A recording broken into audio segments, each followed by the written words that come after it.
Hey everyone, thanks for joining online. Folks are generally a couple minutes late coming into this meeting, so I'll just give everyone one more minute.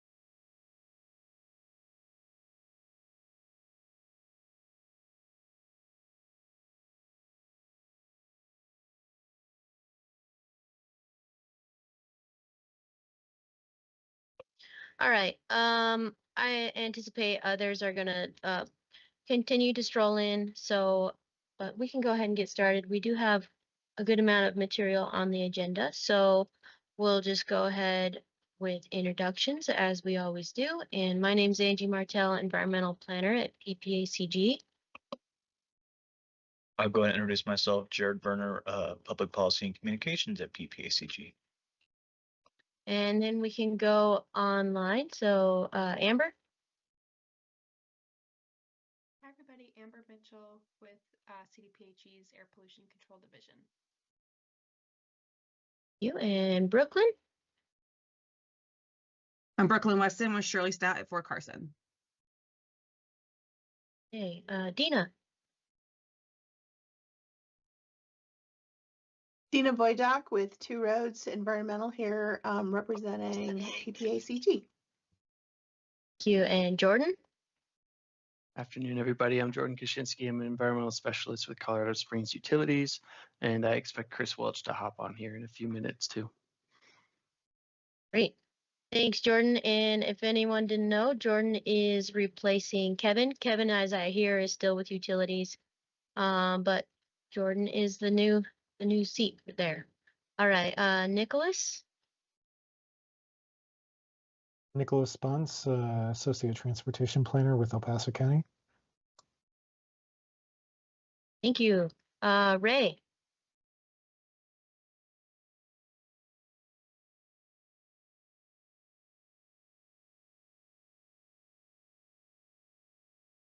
Ray, you are muted. I don't know if you're having trouble unmuting, but Ray is with the Town of Monument. And if you're able to unmute yourself, feel free to jump in anytime. Victoria. Hi, Victoria Chavez, El Paso County Public Works.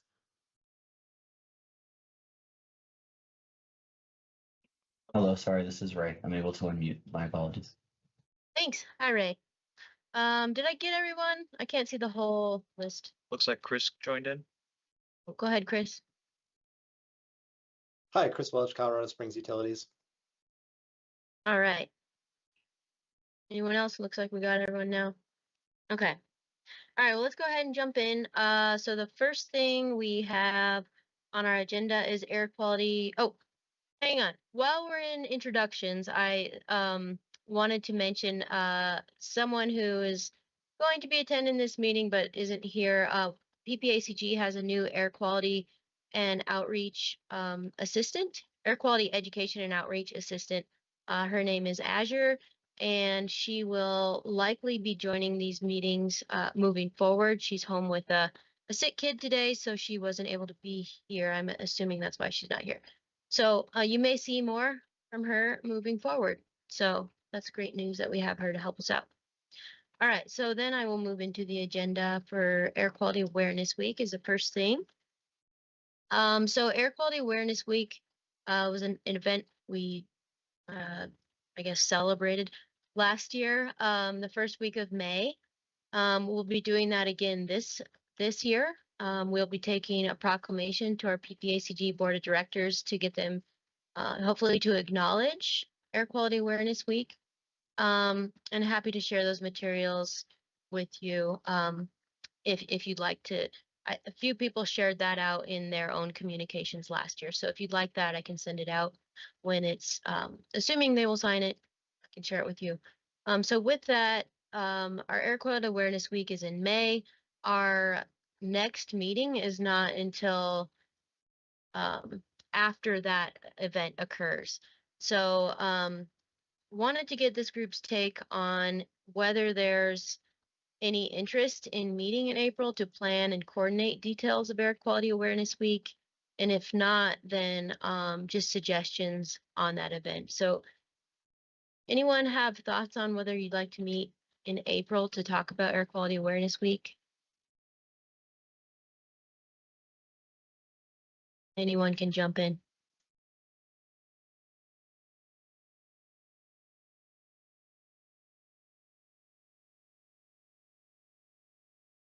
Yeah. Hey, Angie, Chris Welch, Colorado Springs Utilities. I don't know if I feel a strong need to have to discuss Air Quality Awareness Week specifically, but we would be interested in, if once the board kind of approves materials, if you could share that with our organization so we can at least make our public affairs team aware of it in case they want to reshare.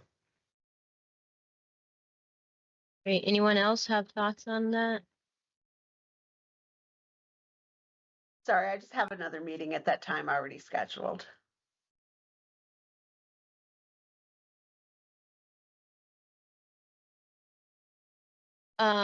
Sorry, Victoria, you're saying you're not available next in April at this time? Correct. Okay. Okay, well, there doesn't seem to be anyone itching to meet in April that's really super excited about Air Quality Awareness Week. So if you could put on your thinking caps and think about what we did last year, I'll give you an overview, and I'm taking any suggestions on how you guys want to be involved in Air Quality Awareness Week this year. So last year, some of the things we did were we worked with CDOT to put messaging on the electronic boards above I-25, air quality messages. We partnered with Mountain Metro and Colorado Springs Utilities to hold a tabling event in Manitou, and that was pretty well attended. We shared information on Colorado Springs Utilities rebate programs and the bike and bus program with MMT. I think some other information there. And also, as you're thinking about this, we've already worked with CDPHE, their regional air monitoring and messaging group. RAMM is their acronym there. So to figure out what the themes are for that this year, and so Monday is wildfire smoke preparedness, Tuesday is air pollution and health, Wednesday is air quality actions, Thursday is indoor air quality, and Friday is community connections. So with those themes in mind, does anyone have suggestions for events or any thoughts on doing shared communications and messaging? Last year, we already also provided a sort of a communications package that gave you website posts and social media posts and those sorts of things to help spread the word even more broadly. So we could do something like that if you're interested in working with us on that. Yeah, so just thoughts on how you guys want to be involved and what can PPACG provide to help us amplify our voice.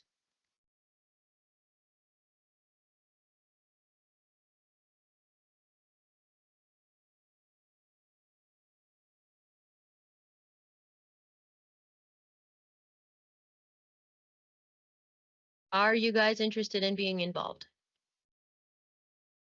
Oh, go ahead, Victoria. Anything that you can provide already prepared, especially for social media, is stuff that we can just give to our public information office and they can push out through their channels if they choose to do so.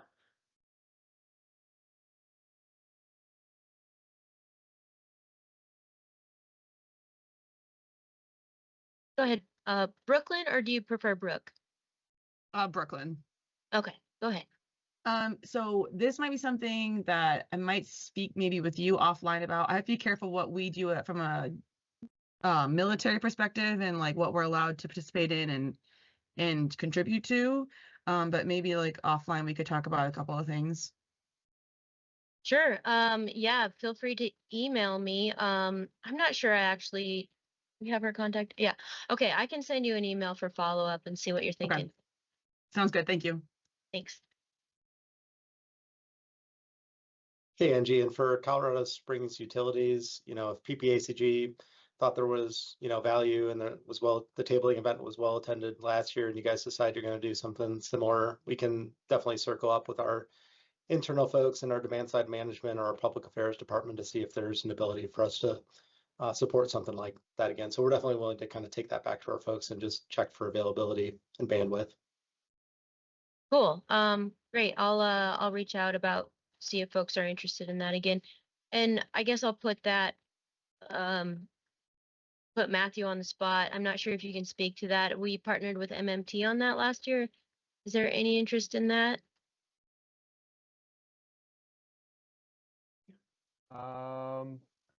I'd have to ask. Yeah. Okay, well, I'll send a follow-up email to Chris and Matthew and just see what you guys are thinking. Sure. Go ahead, Dina. Yeah, I think I just want to point out something that's pretty obvious for everybody is it's been a really dry winter. And we're already seeing high temperatures. So where I'm going is I think it's going to be a bad air pollution summer. And so the more we could kind of get some messaging out to people, the better. So I just encourage you all to see if you could do something like that. Just because again, things are aligning for a bad air pollution summer, possibly high wildfires, which impacts things worse. So again, obviously that's all obvious. I just wanted to just highlight it. Yeah, thanks, Dina. I think thanks for stating it's obvious. And yes, that does have implications for our air quality. So we're already planning on putting together a communications package, at least for PPACG to be using. So I'll send that to you, Victoria, and probably everybody. But I just encourage you to help us spread the word. It's something that we're not doing a very good job of, and we really need regional help and coordination on that. Any other thoughts on Air Quality Awareness Week? Does anyone want to think about it and me to follow up with them afterwards? Anything like that? Go ahead, Ray. Yeah, I just wanted to bounce off of your previous statement. Me being with the town of Monument, I could see us kind of connecting more on social media and probably getting a post on our town website that kind of links back to PPACG's more informed links and information gathering and sharing there. So that might be a potential for us. Okay, great. Good to know. Thank you.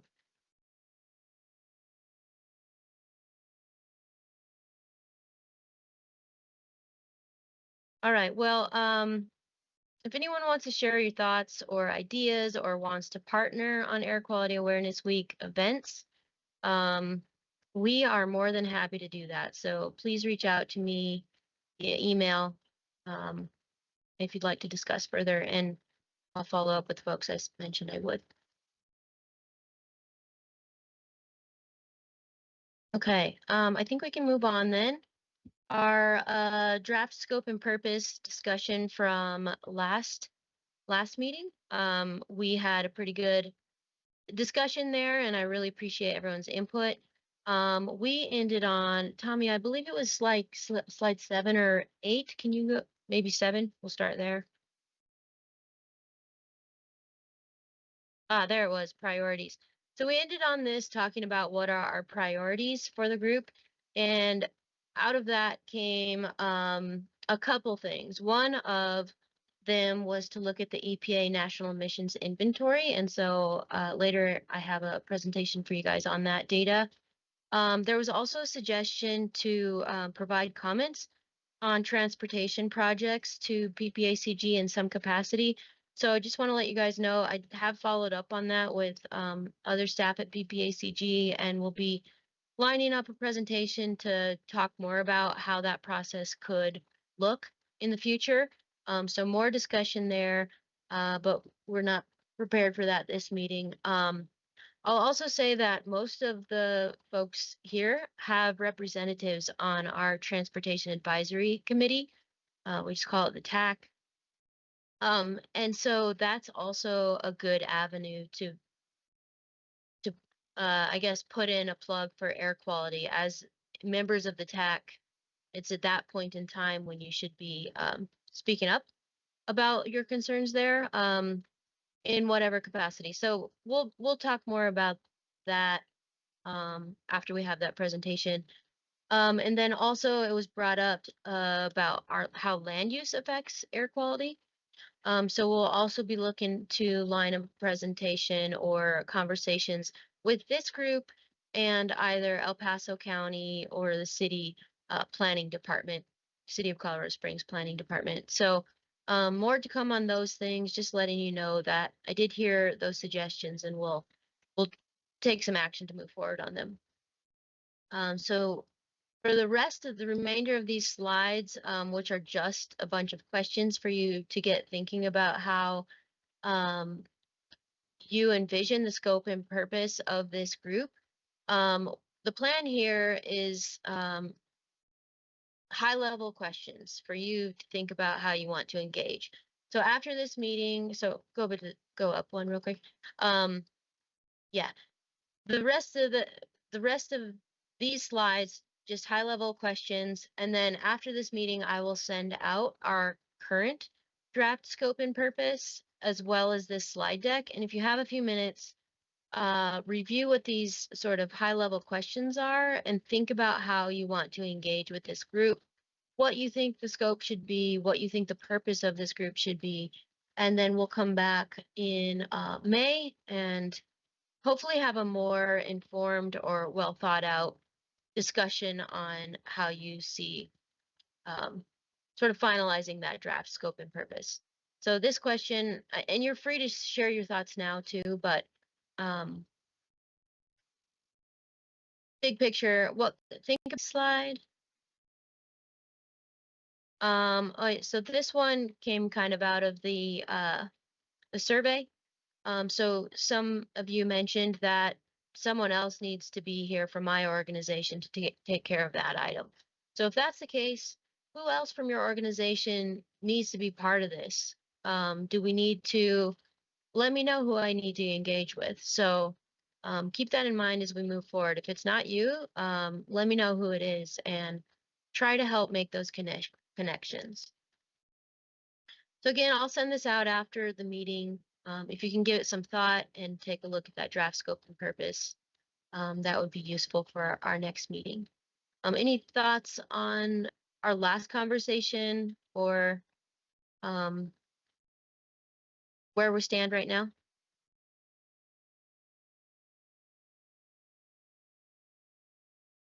Okay, I won't leave too long of an awkward silence and we can then move on. So the next part of our agenda is that EPA National Emissions Inventory. So you can go to the slides for that, Tony. Updated, yeah. So in your materials, I sent out, we sent out the slideshow for this presentation, and it actually had the wrong data in there. So I apologize for that. I included data on particulate matter instead of VOCs. So this updated presentation I'll also send out to you guys. I can join and share my screen if that's easier.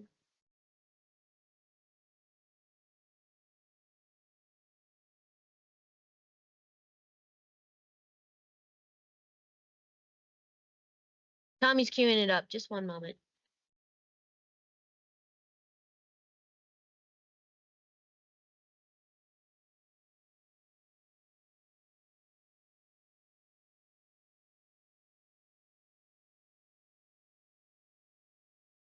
All right.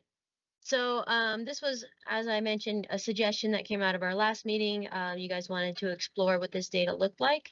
And so this is only for El Paso County. This data set is broken down by county level. So that's as I guess, fine detail as we can get. So the next slide. So the NEI is provides estimates of air pollutant emissions, including criteria pollutants, their precursors, and hazardous air pollutants from all sources. And it covers all data categories, including point, non-point, on-road, and non-road. I will say for the VOC data, for whatever reason, that data set told me it would not include point source data. So I don't know what the reason is for that. So when I present the VOC data, it does not include point source. But generally, it should cover all those categories. It's compiled using data provided by state, local, and tribal agencies. I don't know, actually, I'm not an expert in this NEI data. So anyone who is, and you want to correct me on any of this, feel free to. I don't exactly know who provides from the state, local, and tribal agencies who provides that data, but that's where the data comes from. The data is released every 3 years. So the current version I'm showing you is 2020.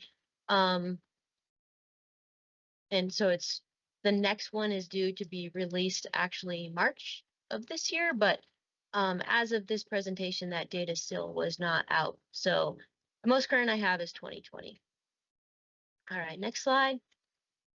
This is an image from EPA's National Emissions Inventory Story Map, and I put the link here in these slides if you'd like to go explore that story map. But this is just a review to show you our non-point sources are things like our fires and homes. Mobile on-road is obviously highway vehicles. Non-road is things like the machines that are operating on agriculture or construction sites, sort of like that. And then point sources, sort of like industrial factories, things like that. All right, so I'll move on. Oh, no, skip that. All right, so next slide. Just so we're all on the same page, I know how you guys all know how ozone is formed through nitrous oxide emissions and VOC emissions combining in sunlight to form ozone. And I'm just showing you that because I'll be showing you data for NOx and VOCs and not data specifically for ozone. All right, next slide. All right, so again, the VOC data only includes mobile and non-point emissions, doesn't include point source emissions, but we can still go into it. So next slide. So the NEI data is organized by the EIS sector or the emissions inventory system, and by source classification codes or SCCs. And those are just sort of a hierarchies of breaking down the data. So this is by the EIS sector, and you can see that VOCs, the primary source is vegetation and soil. Our next one is commercial and consumer solvent use. Probably not too surprising. And then the third highest is mobile on-road diesel and light-duty vehicles. And then the next slide broke it down by source category or SCC code or level 1. And so that's the highest level. It's the less, not broken down as much. The most general classification. And so again, you see natural sources being the primary source of VOCs, and then solvent use, and then mobile sources. Next slide. SCC level 2 is sort of a subcategory, sort of a slightly finer tooth comb. Again, biogenic, and then whatever miscellaneous non-industrial is, which that's not very specific. Then highway vehicles and off-highway vehicles, both using gasoline. And then the next slide is SCC level 3, broken down even further, and just more refined. And again, we still see vegetation being the highest for VOCs. Next, passenger trucks, personal care products, and lawn and garden equipment. the end of this graph is cut off because those numbers quickly go to 0 and it's not worth showing. Similar to SEC level 4, I did not show that slide because it's just broken down way too small for the purposes of this discussion. So in summary, for VOCs, we see vegetation is the primary VOC source, and then after that, solvent use and on-road. Okay, so next slide is NOx emissions.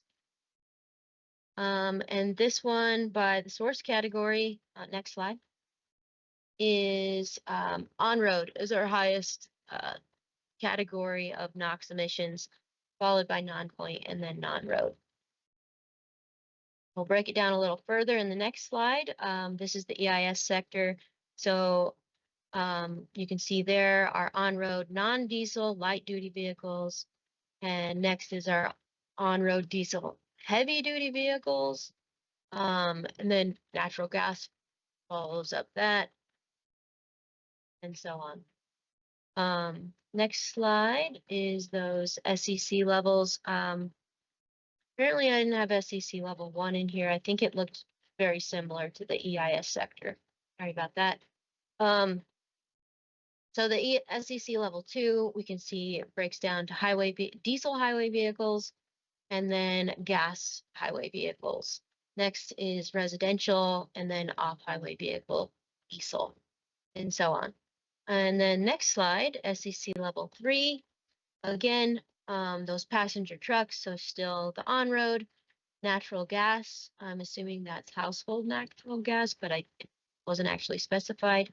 And then trucks, short haul trucks, long haul trucks, passenger cars, diesel, construction equipment, and then vegetation shows up here again.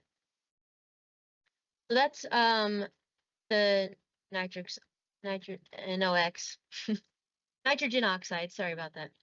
And then next slide, I just figured I'd show you the state of Colorado emissions, just big picture. On the story map link in that other slide, you can see this map and all these graphs if you'd like to explore a little further. But what we see across the state of Colorado is similar to what we see in El Paso County. So this is total emissions. If you go online and look at those maps, you can see the breakdown of what each of those colors are. But the largest sectors for emissions are the on-road, non-diesel light-duty vehicles, and non-road gasoline. And then the next slide, and this is per point source emissions. You can see we are roughly 1, 2, 3. I think that's incorrect. 1, 2, 3. I think we're the 5th one. I think that arrow moved. We're the 5th one on this graph. I'm not sure why that arrow moved. Anyway, I will fix that when I send this out to you guys. But that's us for point source emissions, and you can go to the story map and see that as well. And you can look at what the breakdown is of all those gases. All right, so that's just high level overview of the NEI data. I will open it for questions or discussion.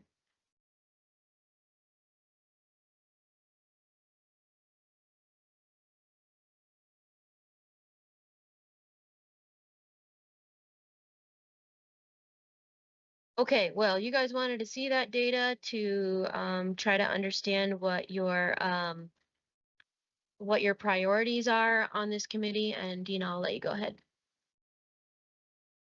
So a couple of things to note here. First of all, this was from 2020, what was going on at that time. We're dealing with COVID and industry. A lot of things were not operating as they were normally.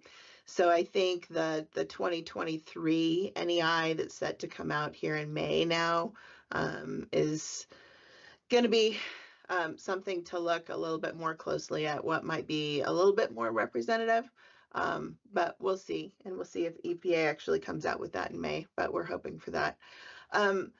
A couple of things that stood out here, I don't know if you noticed that, biogenics, like natural emissions from trees and naturally occurring things were really high in terms of VSEs, and that's not a whole lot you can do anything about other than perhaps some land use and dealing with, what kind of trees are being planted in the area. And as we are in a day and age where we talk about built environments and building parks and that kind of stuff, trees are becoming more of an issue in terms of, should we be planting native trees, not native? And I attended a great presentation earlier, I guess last fall, that was just talking about, it showed pictures of what the area used to look like before it was developed and what it looks like today. And we used to be a prairie, it was dry. There weren't a lot of trees. And as people come in, we want trees, we want shade, that kind of thing. We are changing things just through the use of trees. And that's kind of a head scratcher to me, just because, we've traditionally looked at industry and cars and all of those other kinds of things is what is contributing significantly, and now we're talking about trees. That, to me, it's kind of shocking. The other thing to kind of note from what Angie highlighted is transportation is probably the biggest impact on the economy or on emissions down in that area, and that's another thing that's kind of hard to address. So it's not like you can go to any one power plant and say, please do these things, and then you get significant reductions. Now you're talking about changing behaviors of businesses, of people, and that's a hard, slow process. And so, and I know there's other groups, other smart people working on that. But I think you want to take that away. It's not like there's a significant industry contribution to the VOC and NOx down in the Colorado Springs area, not like you're seeing in other parts of the state. And so trying to figure out how to address transportation is probably your best bet. So I just wanted to share some of those things, and I guess see if you guys had any thoughts.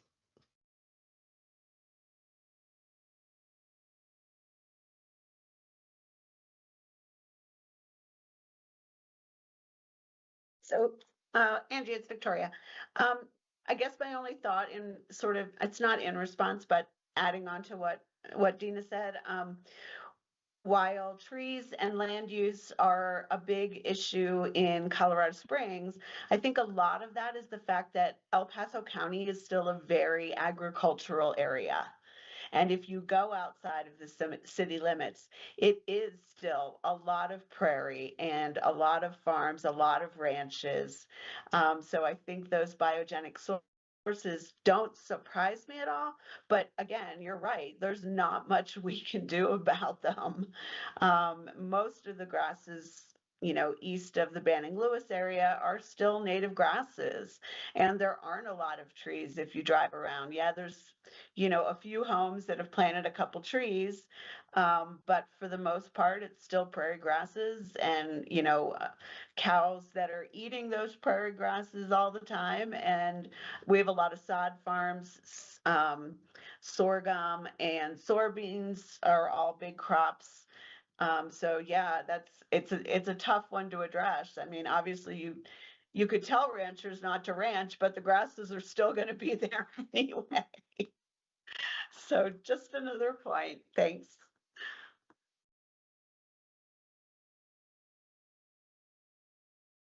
Hey, Angie, Chris Welch, Colorado Springs Utilities. Thanks so much for putting together the updated summaries of the 2020 NEI data.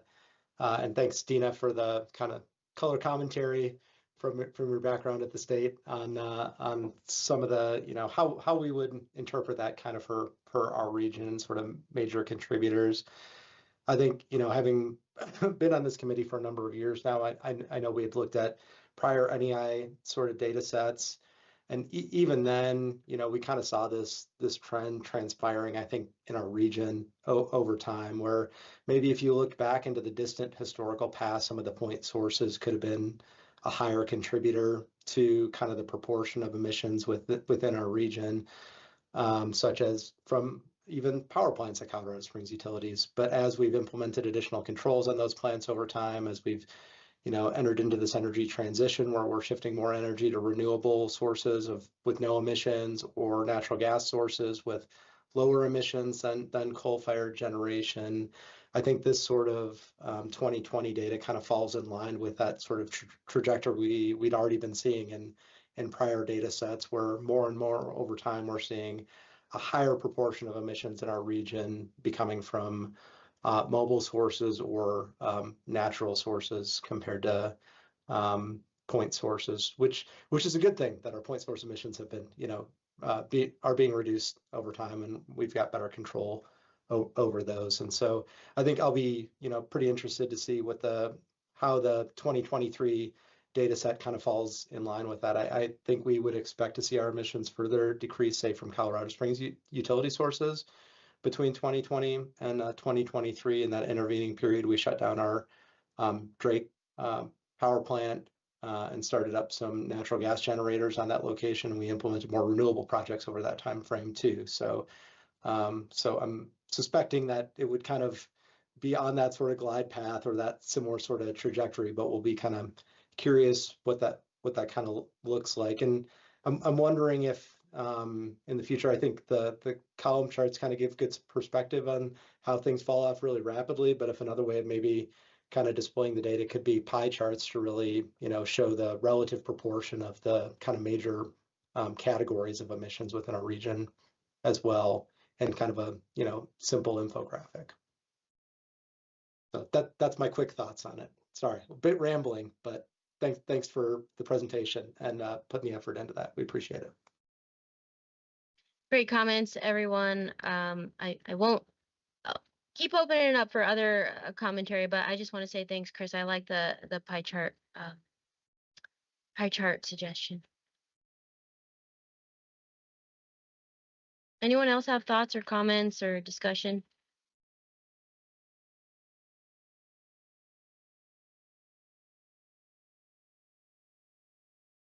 Okay, well, like Chris, I mean, even though this is 2020 data and things were different in 2020, we can look back at it when the 2026 version comes out for 2023 data. But I'm not anticipating that this is, suddenly the general trend is going to change dramatically. But we can go ahead and we'll look back at it when it comes out, if it comes out.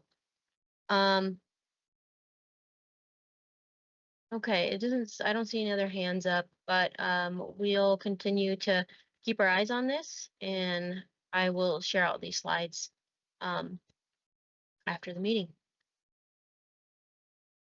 Okay. Last thoughts? None? Okay. Figured there would be more discussion on that, but no problem. So we'll go on to our next thing, which is item 3B on our agenda. And oh, I guess there's not a screen to share. Sorry about that. We can just show the agenda. So many of you on the call already know about this, but I wanted to make sure that we, oh, this will work. I just wanted to make sure that this group is aware.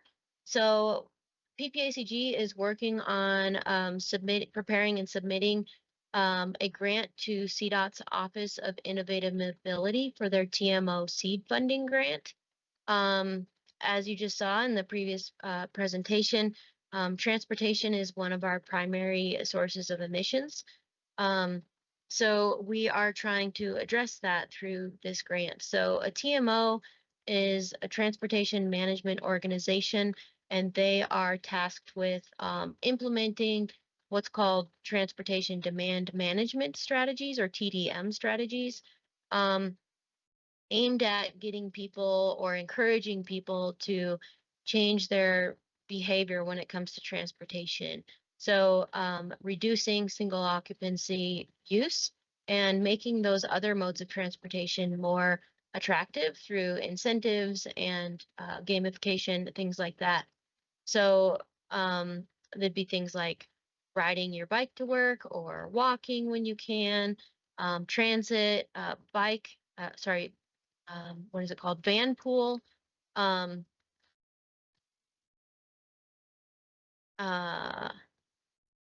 Sorry, I'm looking at the screen and I did not know this was in there. So we are going to be submitting a grant application for this opportunity. We've already brought this to our Transportation Advisory Committee and they're all in. We've brought it to the City of Colorado Springs and Mountain Metro Transit to partner on this. We'd also be looking to work with the Chamber of Commerce if they're interested. And what the program would be is it's a $200,000 grant. The first 80,000 would fund a study to look at just different transportation demand management strategies that would be feasible in this region and looking at the most efficient way to set up the TMO somewhere within an existing organization in the PPACG region. I say PPACG region, but really our project area is the MPO boundary. So that includes up to Monument and Woodland Park and all the way down to Fountain. So I think that we have, if anyone is curious to see a map of that, I can send it, but it's our MPO boundary. And so that's where we'll be starting with the TMO. And then the second part of the grant is actually standing up the TMO based on recommendations that come out of that study. So we would look to set up the TMO within an existing already viable organization because we only have the remaining $100,000 for one staff person plus administrative costs. And we don't have the funding to set up a solely separate organization to function as that TMO. So if we're successful, then within it'd be a 2-year grant period that we'd have the TMO being set up within the second year of the grant period. And we'd also, the TMO study would look at a long-term funding strategy as well to make sure we can continue to have this functional throughout the MPO region. So we will, I guess the ask here is, I think, well, most of you already know about this, but if there's anyone here that would like to provide us a letter of support for this, we're more than happy to take it. Part of the grant application is to show that we have regional buy-in and collaboration. So I think the City of Colorado Springs will be giving us one. Anyone else? We have a few lined up to give us letters of recommendation, but if anyone would like to, please reach out to me. I can send you a draft that you can edit and send back to us. So any questions on that?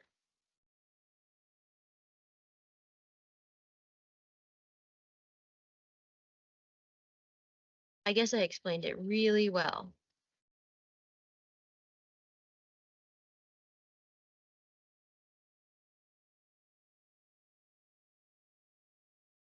All right, well, anyone have thoughts on, whether this is a good or bad idea? Anything at all? Go ahead, Dina. Angie, do you have like a model letter of support that maybe you could share with people so they don't have to craft something themselves, but it's a one-pager, they could review it real quick and then perhaps get whoever they need to sign it? Yeah, exactly. So we have a draft letter of support that you can edit to your heart's content and send it back to us. So I'd be happy to send that out if folks are interested. As I understand, the military bases may have a more challenging avenue to provide that letter of support. Yes, that is very difficult for us to be able to get authorized. Okay, and no problem. I will let you know though that not begging for a letter right now because I know that there's hurdles there, but this program would specifically serve our military bases and looking for different ways to do sort of maybe it's micro transit in some capacity or ride sharing programs or whatever it is to help serve the military bases as well. Okay, awesome. And if anyone, we'll be having a stakeholder group as part of that study. So if you guys want to participate on that, we're happy to have you.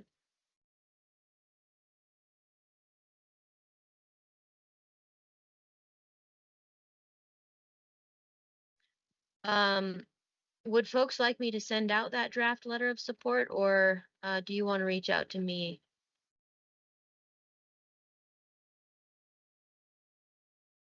Go ahead, Renee. Yeah, I plan on reaching out to you after the meeting at some point this week to see if there's anything the town of Monument could do about a similar letter of support. So whether you wanted to send it after this meeting to everyone or if we want to reach out individually, doesn't matter to me. Okay.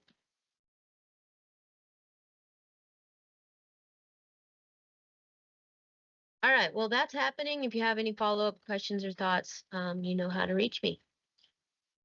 And then we'll go to the next item on the agenda, which I'll hand it over to Dina to talk about Maricopa Association of Governments, that's in Arizona, their 179B demonstration to the EPA. Yeah. So I think we've talked about it before, but just in case, we've been looking at ozone levels and what we can do about it here in Colorado and specifically in the Pikes Peak area. Started talking to other people about what they were seeing in terms of ozone in the Intermountain West area. And several areas are in the same boat, like ozone's not responding to the substantial reductions that, you know, they're achieving in man-made precursors to ozone. And so the Phoenix area, they have a ozone non-attainment area as well as similar to the Denver non-attainment area, not responding to the significant reductions in man-made ozone precursors. Phoenix, and specifically an entity called the Maricopa Association of Governments, kind of like the Denver's RAC, if you're familiar with that at all. They have moved forward with developing something called a 179B analysis. And what that is 179B refers to a part of the Clean Air Act that allows for an area that is currently designated as non-attainment to basically hold in place rather than continually being downgraded in not meeting the ozone standard. It holds in place their non-attainment designation, but it doesn't require them to continue to be downgraded and trigger all of the additional, more stringent requirements that's associated with those downgrades. And so specifically the Maricopa Association of Governments put together a 179B analysis that basically says they would have attained the ozone standard, the ozone national ambient air quality standard, by the August 2024 attainment date using the 3 prior years data, 2021 through 23. And so they put together this analysis, and I'm going to hit a couple of high points with that analysis to just kind of show you what they did. So it's something that Colorado may want to consider, and those are, you know, decisions made at much higher levels. So I'm going to share a screen with you really quick. I pulled out a couple of key parts of their 179B analysis. And I do want to highlight that EPA just came out and they took final action that basically holds that Phoenix non-attainment area as a moderate non-attainment area and does not continue to downgrade them. And so while there'll be non-attainment in perpetuity, it's taking into consideration the reasons why you know, the ozone levels are not being reduced. So let's look at this. I'm going to try to share a screen here. I hope I'm doing that. There you go. I'm going to try to make this bigger. And one screen. Everything's overlapping here. There we go. So what? We have a delay. Can everyone else see it? You should see table 3.1 at the top. Yes. Okay. So what they did is they went ahead and they looked at emissions that were coming from international contributions. And historically, international contributions has been limited to what's coming from Canada and Mexico. And down in Arizona, they're largely or heavily impacted by Mexico. And so they did an analysis that basically said, if you look at the right-hand column here, that in 2023, they had a range of 14 to 16 parts per billion. Or well, let's just say with the 15 parts per billion contribution coming from out of the US. So whether that was Mexico or then Asia, they did end up doing some analysis to look at contributions that are coming across the ocean from Asia. This is what they found. If you see this orange graph here, and in 2023, so the orange part is what's coming from Asia, and the lighter yellow part is what's coming from Mexico. And so what you'll see is in the early part of the year before we hit full-on summer, the majority of contributions of what's, well, the international contributions are coming from Asia. And then it starts switching here in July. And then all of a sudden, that coming from Mexico seems to be a more significant contribution. So it's not a static kind of thing. And so they were able to show that if you go back to this 15 parts per billion, that if you Dina, reduced or you removed 50. Dina, Yeah. sorry, this is Jared in the room. Sorry to interrupt. Can you reshare your screen? So we're working on Tommy getting used to everything, and we accidentally took over your screen. So you need to reshare again if you don't mind. I will do that. Sorry. I can find the right one. I have too many screens open here. All right, I'm going to share the one with my notes in it. Sorry. I think. Oh, here. This is the one I want. All right. Am I sharing again? You are. Thank you. You're welcome. Okay, so did everybody catch that in the first part of 2023, these significant contributions are coming across the ocean from Asia? Then when you hit prime summer season, the more significant contributions are coming from Mexico, and that's that lighter yellow. And this is again specific to the Phoenix area. And so they were able to show that if you reduced, if you took their highest ozone monitors and you pulled out the 15 parts per billion, those monitors values would have been lower than the 70 parts per billion standard. And they are then showing that they would have attained the standard of 70 parts per billion. They would have shown attainment, and therefore, since they were able to demonstrate that simply based on international contributions, that they could be held, they could make use of this 179B section of the Clean Air Act, and EPA could sit there and hold them, kind of keep them in this holding pattern of non-attainment, but not continually being downgraded, saying you didn't hit it again in 27, you're not going to hit it again in 30, and therefore you're going to be downgraded to serious and then severe, and that kind of vicious cycle. So that was what was interesting. This next screen is kind of showing, they also looked at wildfires. So Maricopa County Association of Governments didn't just look at international contributions. They looked at everything. And so this is beyond a 179B analysis. This also looked at, hey, let's look at what the wildfire contributions were at our monitors. And so you'll see here that the orange part of these bars is where there was no wildfire impact.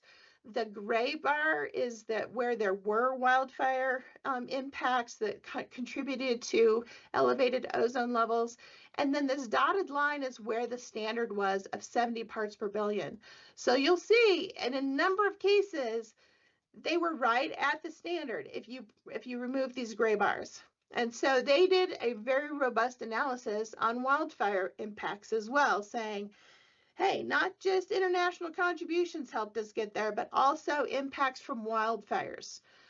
So that was a big part of a separate analysis called an atypical events analysis. The last part I just want to highlight to you is that they looked at background ozone levels. And so what you'll see here is in the Intermountain West, the green is right kind of middle of the road, looking like there was I don't have the units of measure here. I'm so sorry. But what I really wanted to highlight here is that there's a difference between what's going on in Utah versus Colorado versus Nevada versus California. And so this one's showing background contributions just coming in from Asia. This was showing that it looks like Nevada and Utah are more significantly impacted than Colorado, if you're looking at the top left versus the top right. And then this lower set of graphs here basically are showing at different altitudes you have impacts, so different elevations. And so here in the Intermountain West, we have a lot of turbulent mixing over the mountains, and you can change what contributions are coming in at what elevations. And so at higher elevations, you're going to see an impact, whereas different lower elevations, maybe not, and then super high elevations not. So I just wanted to highlight this is part of their analysis. I can have Angie send the link out as to where you might find this analysis, but EPA did come out just on Monday and proposed to finalize that action, keeping them that they would have attained, and therefore they're not going to continue to be downgraded. Utah for Salt Lake City is doing something very similar, so we're going to see an EPA proposal for that very soon. I know I have 1 more minute left, and so I'm just going to put a plug in and say move on to the next topic. Is that a place where this group might really want to come in to play and support is the North Front Range MPO and Pikes Peak Area Council of Governments have jointly put an application into the Air Quality Enterprise here in Colorado, seeking funding to hold an Intermountain West ozone conference. And basically saying, what's going on here? We're not the only ones that are experiencing this kind of problem. And I'm going to see if I can share one more thing. If I can, I can't find it. The save the date. So I don't know if Angie has put the save the date available. I think I might just share my screen. There we go. I'm going to share my screen if I can. It's the whole screen. Sorry. Make this big. So we don't have much more time, but if you can, take a look at this. We're hoping to hold this conference this fall, right before the Air Quality Control Commission and the Board of Health come together and talk about ozone for the summer. So stay tuned for more information, but we're looking to hold a 2 to 3 day conference, bringing together air quality researchers, talking about what we're seeing and what they're finding in recent studies is that ozone's not responding like we expected it to, what's going on, and a place for them to share those findings. So we've run out of time, so I hope you've gotten this information. If not, Angie will share it in her emails out to you. All right, thanks so much, Dina. If you have any follow-up questions, you're just burning to ask Dina, feel free to reach out and we can get those questions answered. But we are at time, so thanks everyone for being here, for being part of the conversation. And we will see you in May. Thank you. Thank you. Thanks, everyone. Thanks, everyone. Thanks, Have a Angie. good day.